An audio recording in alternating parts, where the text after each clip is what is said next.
gonna need you to wait, Kobe. I'll get you to those inhibitors. It was a long game, Kobe. Oh But my I gosh. think we do need to talk about how this game developed a little bit. Number one, because as Emily mentions, it kind of goes against what we would have expected to be the approaches for either of these teams, Chronicler, with putting a lot of attention towards both of the top laners, Aatrox, Jax matchup, and everybody wanted to look to swing it. Why are you asking me to talk, Dash? I need a moment. Quiet, No. we'll have a 3-person step. Okay. Hear me out.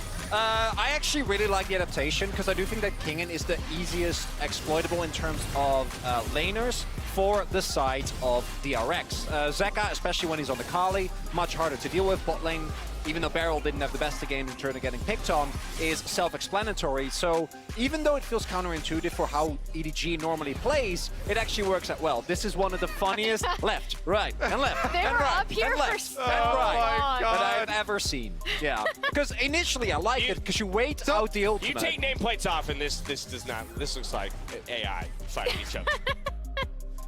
So both teams are thinking, the other team won't expect us to go to the top side, you see. But then the Jax pick into Aatrox does necessitate it. Really, it came down to so much of these objective fights, though. And in this one, EDG trying to run away with their tail between their legs after taking the dragon.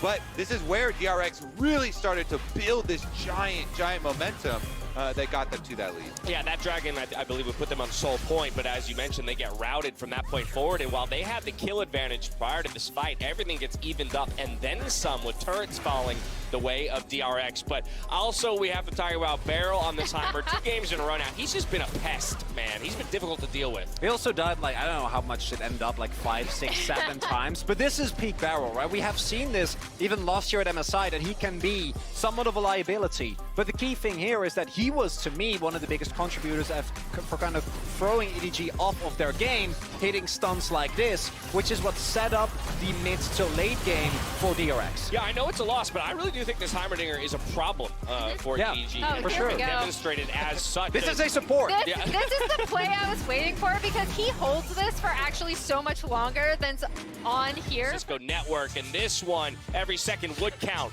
as Deft goes for the game, and an inhib and 119 HP on a Nexus stands between him and victory. I just want to take you back to 2020 when Deft pulled Damwon when he was on DRX. A team that had just 3-0'd them got 3-0'd again. Last year on Hollow Life, drew T1, got 3-0'd. And if you tell me that Deft is gonna go 0-9 in quarters because of this inhibitor respawning,